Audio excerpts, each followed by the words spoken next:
justificados pues. Ese pues no está ahí por estar, tiene un sentido.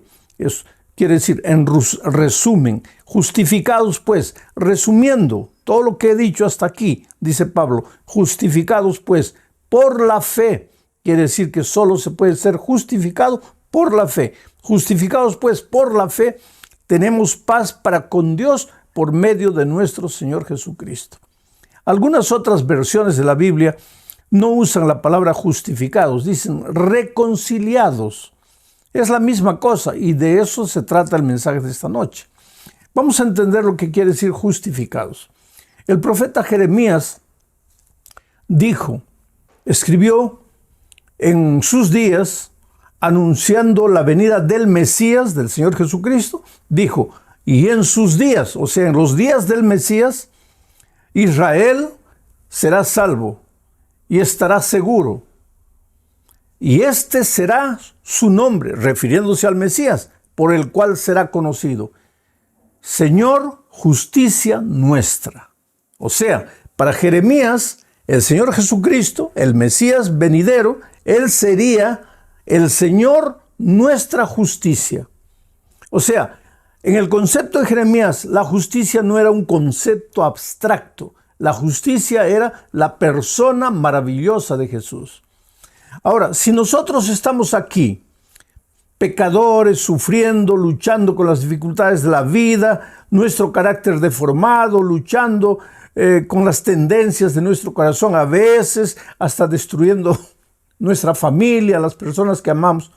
Y Jesús está aquí y Él es la justicia y nosotros estamos aquí. Si queremos ser justificados, ¿qué deberíamos hacer? Simplemente acercarnos al Señor Jesucristo. O sea, siguiendo el temario de esta semana, ¿qué tendríamos que hacer? Conectarnos al Señor Jesucristo. Cuando nos acercamos al Señor Jesucristo, cuando iniciamos el camino de regreso al Señor Jesucristo, al llegar a Jesucristo nos volvemos justificados. ¿Por qué? Porque estamos en la justicia. Estamos conectados a la justicia, a Jesús, y ahora estamos justificados. Pero ¿qué hace el Señor Jesucristo cuando llegamos a Él? En primer lugar, nos perdona todos nuestros pecados. Mientras tú estás aquí, estás atormentado por el peso y la culpa. Por eso, Pablo dice, justificados pues, para con Dios tenemos paz. Aquí no tienes paz. Aquí sí tienes paz. Aquí no puedes tener paz porque estás atormentado por el pecado, por tu historia, por tus errores. Porque ya dije la noche anterior, nosotros hemos nacido con vocación de obediencia. Es verdad que cuando el pecado entró, adquirimos la tendencia hacia la desobediencia.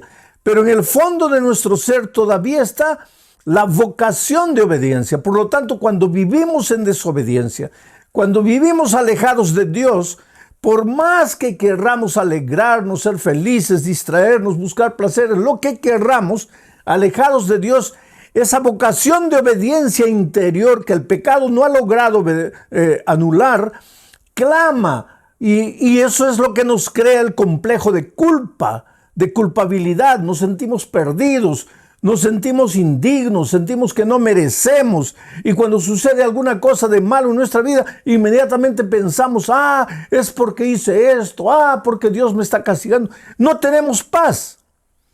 Pero ahora viene Pablo y dice, pero si tú regresas a Jesucristo, si tú te devuelves a Jesús, si tú te conectas a Jesús, entonces eres justificado. Y lo primero que Jesucristo te da cuando llegas a Él es el perdón de tus pecados. Te dice, yo no te condeno, vete y no peques más. Ya no tienes que vivir atormentado. ¿Por qué? Porque has ido al Señor Jesucristo. Y Él no te perdonó simplemente diciendo, bueno, ya te perdono, sino que Él murió en la cruz del Calvario por ti.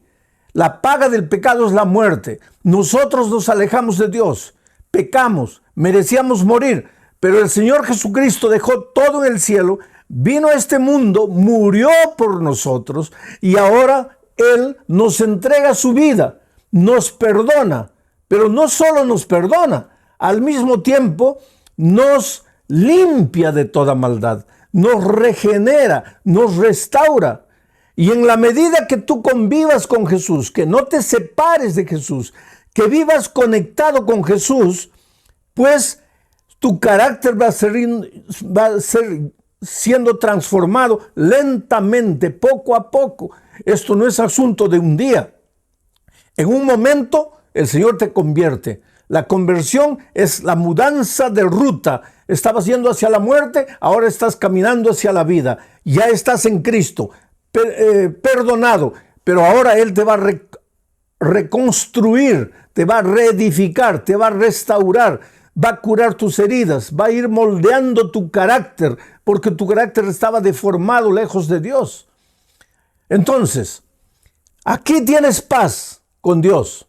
Aquí, separado de Dios, tienes lo contrario de la paz. ¿Y qué cosa es lo contrario de la paz? El miedo, el temor. Cuando nosotros nos separamos de Jesús, el diablo más o menos pensó así: lo primero que voy a hacer en el corazón de este hombre que se ha separado de Dios es colocar miedo. Porque colocando miedo en su corazón ya no necesito hacer nada. El miedo solo lo va a destruir. Y lo que más el enemigo quiere es destruirte, verte arruinado. Entonces el diablo dice así: le voy a colocar miedo en el corazón. Por eso es que cuando Adán y Eva pecaron, y el Señor vino a visitarlos al jardín del Edén, ellos se escondieron. Y cuando el Señor les llamó: ¿por qué están escondidos ahí? ¿Qué dijo Adán? Señor, tuve miedo y me escondí. ¿Miedo? Hasta antes del pecado no existía el miedo. El corazón de Adán y de Eva estaban llenos de paz. ¿Por qué? Porque estaban en Cristo, la fuente de la paz. Pero ahora se separaron de Dios, estaban con miedo. Miedo, lo contrario de la paz. Y el miedo fue colocado por el diablo en el corazón del ser humano para arruinar su vida. Tú sabes que los hombres más machistas son los más miedosos. Tú sabes, los que más gritan son los más miedosos. Los más soberbios y orgullosos son los más miedosos. Esto es psicológico. Y todo ese grito, esa prepotencia, todo es una manifestación psicológica para esconder sus temores, para esconder sus miedos. Porque el que verdaderamente tiene paz en su corazón no tiene miedo de reconocer que se ha equivocado, no tiene miedo de pedir perdón, no tiene miedo de humillarse cuando hay que humillarse, no tiene miedo de aceptar la opinión de los otros. Pero cuando un hombre es terco, ahí dueño de sus opiniones, no acepta las opiniones de los otros, es porque en el fondo esconde miedo, y la mejor manera de defenderse el miedo es esa aparente prepotencia. Los hombres no pueden ser felices con miedo. El miedo paraliza, el miedo te amputa, el miedo te quita las oportunidades de ser un hombre realizado. Hay mucha gente que no puede realizar sus sueños, sus proyectos, porque está dominada por el miedo. Gente que estudia. Cuando llega el momento del examen y le entregan el examen, el miedo se apodera de su corazón y no se acuerda de nada de lo que estudió. Gente que en la vida cristiana, mucha gente que quiere, no, voy a cumplir, voy a obedecer, voy a guardar, no puedo salirme para aquí ni para allá. Tiene tanto miedo de pecar que acaba pecando. Lo primero que necesitamos en la vida para ser felices, para vivir una vida victoriosa, es la paz en el corazón. Pero la única manera de obtener paz en el corazón es cuando nos conectamos a Jesús. Por eso el título de esta noche, para el mensaje de esta noche, sería: conectados con Jesús, tenemos paz. Ya no tenemos miedo. El miedo desaparece. Y ahora yo te voy a mostrar en este momento cómo el miedo es el causador de la grande cantidad de problemas que nosotros cargamos en la vida. Voy a llevarte a los tiempos del Señor Jesucristo. Una noche en el mar de Galilea, Jesús estaba ahí con sus discípulos. Quiere decir, Jesús había mandado a sus discípulos al otro lado del mar. Él se quedó en esta orilla. Los discípulos estaban ahí en medio del mar y comenzó la tormenta. Una tormenta terrible, oscuridad, vientos contrarios, relámpagos, truenos. Ahora, los discípulos no eran gente endeble que se iba a asustar por una tormenta, no. Ellos eran marineros, hombres forjados a la orilla del mar, pescadores con mucha experiencia. Entonces ellos no se atemorizaron. Ellos comenzaron a sacar el agua, porque el agua entraba al barco y parece que el barco se iba a hundir y ellos sacaban el agua del barco. El agua entraba, ellos sacaban el agua del barco. Seguía entrando, sacaban el agua del barco. Pero las horas fueron pasando. Cuando ellos entraron a atravesar el mar, debería ser más o menos a las 6 de la tarde, 7, 8, 9, 10, 11, la lluvia comenzó, la tormenta comenzó. Ellos luchando con la tormenta, tratando de sacar el agua, 1 de la mañana, 2 de la mañana, y por más experientes marineros que fueran, pues allá por las 4 de la mañana ya estaban cansados, ya estaban agotados. ¿Y por qué yo digo las 4 de la mañana? Porque el texto bíblico dice que Jesús apareció para ayudarlos allá en la 4ª vigilia. Los judíos dividían a la noche en 4 vigilias. De 6 de la tarde a 9 de la noche, primera vigilia. 9 de la noche a medianoche, segunda vigilia. Medianoche a 3 de la mañana, tercera vigilia. 3 de la mañana a 6 de la mañana, 4ª vigilia. Y si Jesús apareció para ayudar a sus discípulos en la 4ª vigilia, entonces debe haber aparecido entre las 3 de la mañana y las 6 de la mañana. Y yo me atrevería a decir, debe haber aparecido allá por las 5, 5 y media de la mañana. Pero, pastor, ¿por qué? Por un simple motivo. ¿Sabes cuál es el momento más oscuro de la noche? Yo siempre pensé que el momento más oscuro de la noche era medianoche, pero no es verdad. Si quieres saber cuál es el momento más oscuro de la noche, vete un día al campo, pasa la noche ahí y te vas a dar cuenta que la noche está llena de tinieblas, es oscura. Pero el momento más oscuro es unos 10, 15 minutos antes de que el sol del nuevo día salga. O sea, en la 4ª vigilia. ¿Y por qué Jesús apareció a esa hora para sus discípulos? Porque Jesús siempre aparece en la 4ª vigilia. O sea, desde el punto de vista humano, ya no sabes qué hacer. Miras para aquí, no hay solución, para allá no hay solución, no hay salida. Y llegas a la conclusión, como los discípulos, comienzas a llorar, a desesperarte. Ay, Señor, estoy perdido, ya no tengo salida, no tengo solución. Para ti, desde el punto de vista humano, no hay salida, no hay solución. Pero en ese momento aparece el Señor Jesucristo. A veces yo me pregunto, ¿por qué Dios permite que lleguemos al extremo de nuestras fuerzas? ¿Sabes? Porque nosotros mismos, cuando tenemos un poco de fuerzas, tratamos de resolver el problema con nuestras propias manos. ¿Para qué Dios? ¿Nos acordamos de Dios cuando ya no sabemos qué hacer? Yo he encontrado mucha gente a lo largo de mi vida, gente que negaba a Dios, no quería saber nada de Dios, no aceptaba a Dios, pero en el momento del dolor, de la muerte, del cáncer, el momento de la crisis financiera, ahí levantaron los ojos, ay Dios mío, por favor. Y qué maravilloso es Dios, querido, porque si Dios fuera un ser humano, cuando tú en el momento ya de la desgracia le dices, oh Dios mío, Él te diría, si Él fuera hombre, te diría, ah, qué bonito. Así que porque todo te falló, te acordaste de mí. Pero el Señor Jesús nunca te va a decir eso. Tú puedes ir a Él como estás, derrotado, fracasado. ¿Por qué no le entregas la vida a Jesús ahora que eres joven, lleno de vida, lleno de fuerza? Mi padre entregó su vida a Jesús ya para morir. Y en la hora de su bautismo, Él me abrazó y me dijo, hijo, ¿por qué no le entregué mi vida a Jesús cuando era joven? Cuando podía hacer tanta cosa para Él. Y yo le dije, no te preocupes, papá, Dios ya te perdonó. Pero cuando salía del agua y yo lo veía que lo llevaban, me quedé pensando en mi corazón, realmente, papá, tú eras un hombre tan hábil, lleno de tantos dones. ¿Cuántas cosas podrías haber hecho por Dios? Nunca quisiste. ¿Por qué tuviste que esperar hasta este momento? Entonces, si tú eres joven, toma tu decisión. Pero si como mi padre tomas tu decisión cuando ya no puedes hacer nada, ¿tú crees que Dios te va a decir, ahora que ya estás muriendo, me entregas tu vida? ¿Por qué no me entregaste cuando tenías 20 años? No, Jesús nunca va a hacer eso. Así que si tienes 20 años, entrégale la vida. Si tienes 50 años, entrégale la vida. Y si estás a la orilla de la muerte, entrégale la vida, porque tú eres precioso para Jesús, Él te ama. Y Jesús apareció en la medianoche de la vida, en el momento de más oscuridad de la vida de sus discípulos. Ahora, ¿qué tiene que ver esto con justificados? Pues por la fe tenemos paz. Ahora te voy a explicar.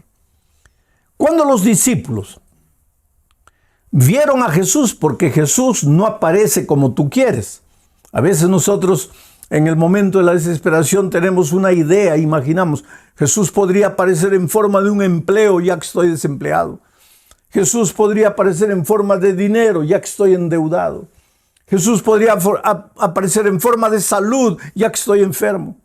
Pero Jesús no aparece siempre como tú quieres. Él aparece como Él, en su infinita sabiduría, sabe que debe aparecer.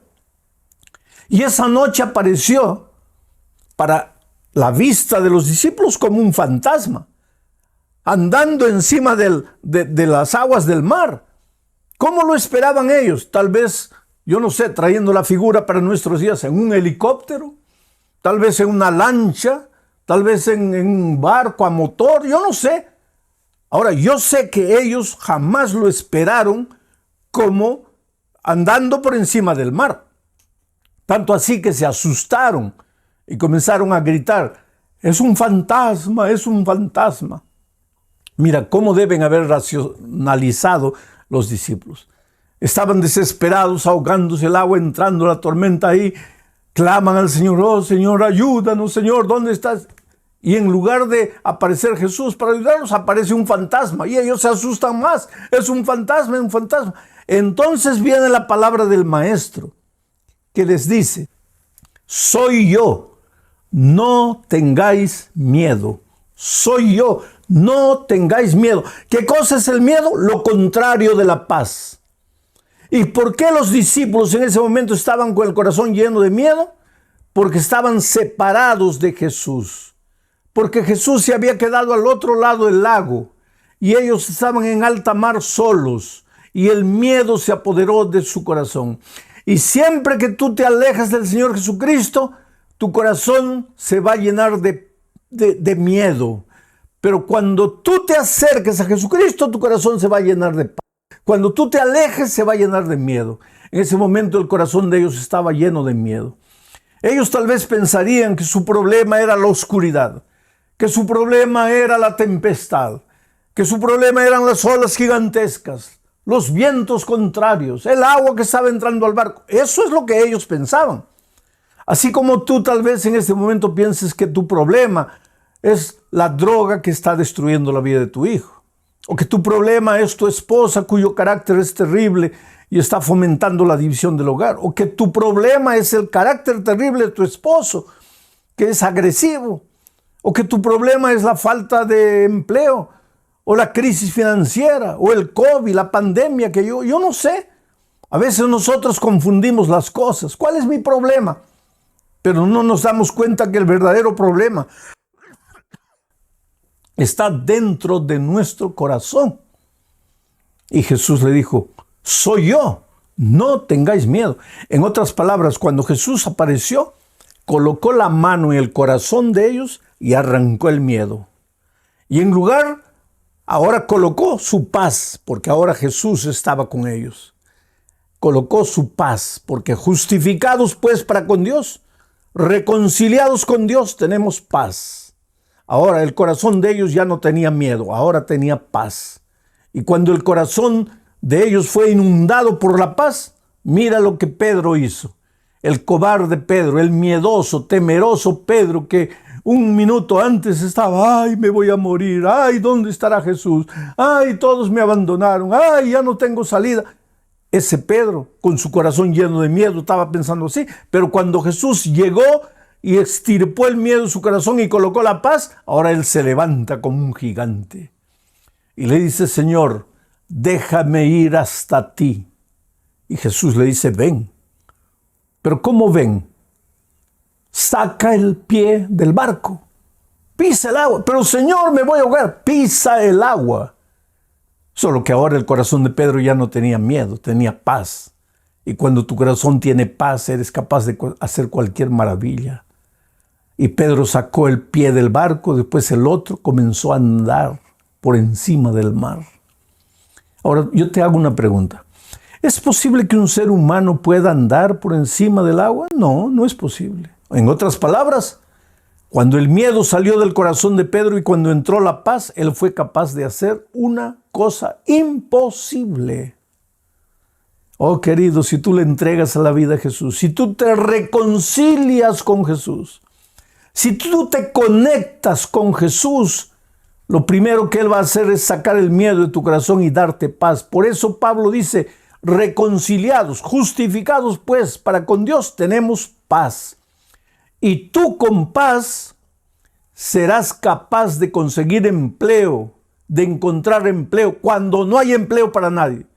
¿Acaso Pedro no caminó por el agua cuando nadie puede caminar por el agua? Tú, con paz en tu corazón, serás capaz de ayudar a tu hijo que se está ahogando en las drogas. Serás capaz de reconstruir tu matrimonio que se está haciendo pedazos. Pero tú con paz, ahora tú con miedo en tu corazón, no podrás hacer nada. Pero yo quiero pensar en otro pensamiento, quiero meditar en otro pensamiento del Señor Jesucristo registrado en Juan 14, 27. Jesús dijo, mi paz os dejo, mi paz os doy. Pero después Él explica, dice, pero yo no doy mi paz como el mundo la da. No tengáis miedo. Yo no doy mi paz como el mundo la da. ¿Qué quiso decir Jesús aquí? Es que la paz que Él te ofrece no es lo que el mundo conoce por paz. Y ahora te voy a explicar. ¿Qué cosa es paz para los seres humanos? Ausencia de guerra, ausencia de conflicto, ausencia de pelea. Eso es paz. Pero mira, hay una paseata en favor de la paz, en favor del medio ambiente, en favor del que se pare la guerra. Y la gente sale a la paseata con pancartas y gritan. Esa misma gente que proclama paz está quebrando vidrios, está tirando piedras. Pero ¿qué paz quieren? Muchos de esos que están proclamando paz en la calle llegan a la casa y golpean a la esposa, golpean a los hijos. Muchos de esos que proclaman la paz llegan a la casa y no pueden dormir porque no tienen paz en su corazón. A eso es lo que Jesús dice, mi paz os dejo, mi paz os doy, pero yo no te doy mi paz como el mundo te da. Mi paz comienza no con una paseata afuera, mi paz comienza en tu corazón. Tú comienzas a dormir tranquilo porque no debes nada a nadie. Ya no eres atormentado por tu pecado, estás libre del peso de la culpa. Es verdad que tienes una historia grotesca, una historia negra, una historia de la cual te arrepientes, una historia que no puedes rehacer, ya está hecho. Pero lo que pasó, pasó. Yo estaba hablando un día con un guerrillero que había matado mucha gente y él entregó su vida a Cristo y él llorando decía, pero pastor, ¿ahora qué hago? ¿Qué hago con el recuerdo de la vida pasada que viví? Tanta sangre que derramé, ¿qué hago?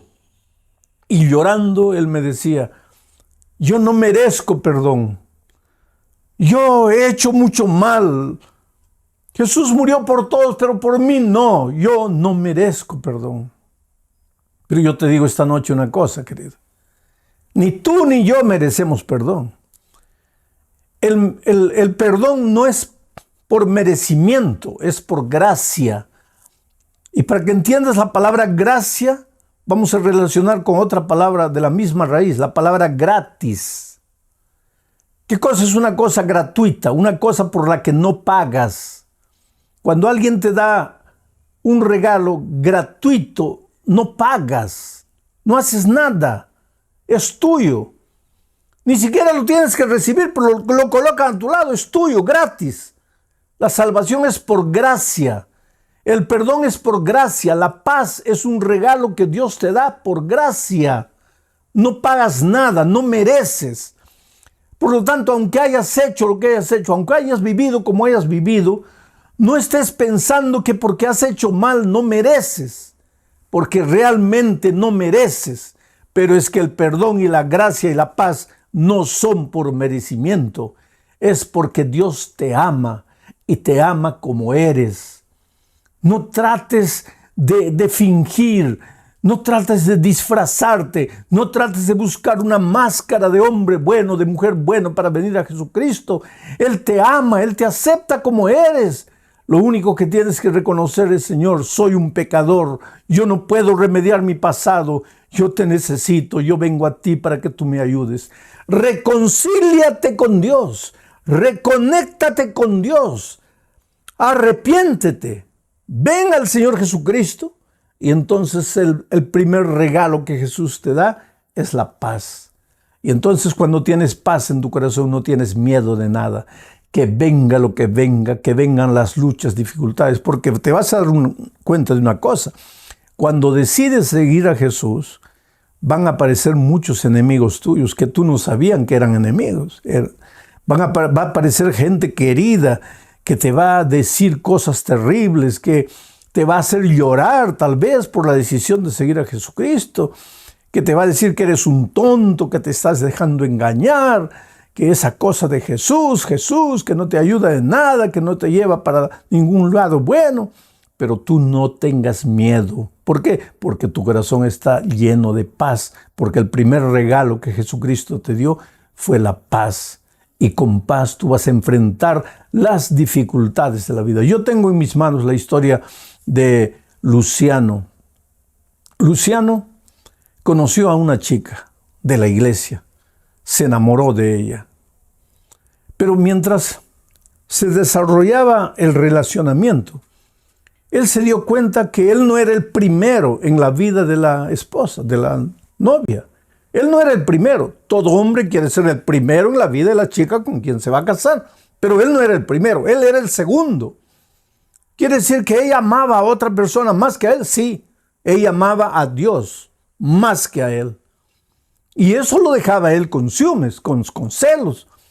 Porque decía: ¿cómo es? Yo tengo que ser el primero. Pero con el tiempo, él se fue dando cuenta que el amor puro de la esposa, el amor limpio de la esposa, el amor noble de la esposa, era consecuencia de su amor por Cristo. Porque te digo una cosa: si Jesús es la fuente del amor, cuanto más te acerques de Jesús, más amor va a haber en tu corazón para dar a la persona amada, llámese papá, mamá, hijo, esposo, esposa. Y él fue entendiendo eso, que en lugar de luchar contra Dios, él tendría que entregarse al Señor Jesús para tener la capacidad de amor que la novia tenía. Y él se entregó a Jesús. Pero comenzó a estudiar la Biblia. Y yo siempre digo que la Biblia es un libro peligroso en cierto sentido. ¿Peligroso por qué? Porque, querido, si quieres vivir en la santa ignorancia, y yo no sé cuán santa es la ignorancia, pero si quieres vivir como el avestruz con la cabeza enterrada en la tierra, ajeno a la realidad de la vida, pues no estudies la palabra de Dios. Porque la Biblia es un libro revolucionario. A medida que tú vas leyendo la Biblia, te confrontas con verdades de las cuales no te puedes escapar. ¿Qué vas a hacer? Encontraste aquí la verdad bíblica, ¿qué vas a hacer? Cierras la Biblia y dices: no creo más, o niegas, o no aceptas. Pero el Espíritu de Dios, ya te dije, la palabra de Dios es como la espada de dos filos. Y el Espíritu usa la palabra para trabajar en tu corazón, hasta que finalmente no sabes qué hacer. O endureces completamente tu corazón a Dios y ahí estás perdido. O entonces oyes la voz del Espíritu que a través de la palabra trabaja en tu corazón. Y eso es lo que pasó con Luciano. Él fue estudiando y aceptando las verdades y llegó a la verdad del sábado. Y hay mucha gente que tropieza con la verdad del sábado. Porque todo es maravilloso, todo es lindo. Oh, cómo Jesús me ama, la gracia, la fe. Pero cuando llega el sábado hay mucha gente que se asusta. O entonces hay mucha gente que comienza a inventar algunos argumentos. Como por ejemplo: no, el sábado fue para los judíos. ¿Cómo para los judíos? Si el primer sábado lo estableció Dios en el jardín del Edén y en ese tiempo no existían judíos. Los judíos vinieron a existir muchos años después. No, porque el sábado es de la ley de Dios que ya fue clavada en la cruz. Pero ¿cómo es eso? Si cuando en el jardín del Edén Dios estableció el sábado, no había la ley de los 10 mandamientos de Éxodo 20 que fue entregada en Sinaí. El sábado está ahí en la palabra de Dios. El Señor Jesucristo, Lucas 4:16 dice, cuando en esta tierra Él estaba, se dirigía a la sinagoga los sábados conforme era su costumbre. Él mismo dijo, no he venido para abrogar la ley, he venido para cumplirla. Y Él en cierta ocasión dijo, estoy dándoles ejemplo para que así como yo hago, ustedes también lo hagan. No hay cómo. Y Luciano se confrontó con la verdad del sábado y decidió guardar el sábado. Pero no es fácil guardar el sábado porque muchos patrones no te van a dar el sábado libre. Yo conozco hermanos que tienen tiendas, que tienen así negocios y a veces el sábado es el día de más venta y ellos cierran el sábado porque quieren guardar la orden del Señor. Y sin embargo, a pesar de eso, Dios los bendice, porque Dios nunca deja a un hijo obediente desamparado. Un viernes en la tarde, el patrón reunió a todos los empleados, entre ellos estaba Luciano, y dijo, mañana los quiero a todos ustedes aquí a las 8 de la mañana. Y ese era el primer sábado que Luciano iba a guardar. Y él dio un paso frente y le dijo, patrón, con todo respeto, yo no vendré. Si es que mañana todos tienen que estar y si de eso depende el empleo, yo me demito. Usted puede despedirme porque yo no voy a venir mañana. Entonces el patrón le preguntó, ¿y por qué no vas a venir tú? Y él dijo, porque en la palabra de Dios yo he descubierto que el sábado es el día del Señor y yo mañana iré a la iglesia. ¿Y sabes lo que el patrón le dijo? Pues él estaba preparado ya para ser despedido y toda la gente mirándolo con expectativa porque él dijo esto delante de los compañeros. El patrón le dijo, Luciano, mañana ve a tu iglesia, pero el lunes vuelve aquí trayendo la bendición de Dios. Y ya pasaron años y Luciano es un trabajador ejemplar, un hombre de confianza en la empresa. Y un hombre fiel al Señor Jesús guardando el sábado. Porque cuando tú te dispones a obedecer al Señor, a seguir al Señor, Él no te abandona, no te deja desamparado. Él cuidará tu familia, te cuidará a ti, realizará tus sueños. David un día dijo, ya he sido joven, ahora estoy viejo, pero nunca a lo largo de mi vida he visto un justo desamparado o sus hijos mendigando pan. Un justo. ¿Y quién es justo? Aquel que es justificado. ¿Y quién es justificado? Aquel que se conecta con Jesús, la fuente de la justicia. Tú eres precioso para Dios. Oh, mi querido amigo, cómo Dios te ama. Entiende, Dios te ama. Dios tiene un propósito maravilloso para tu vida. No importa cómo estés viviendo, ven a Jesús. No importa en qué pecado estás hundido, arrepiéntete en el nombre del Señor Jesucristo y ven a Él. Deja que Él te cure, deja que Él seque tus heridas, deja que Él haga por ti lo que tú no puedes hacer. Hoy es el día de buena nueva. Hoy es el día de salvación. Expresa tu deseo. Manifiesta tu deseo, tu decisión de bautizarte este sábado o de empezar a estudiar la Biblia, pero entrégate a Jesús. No postergues más este momento solemne.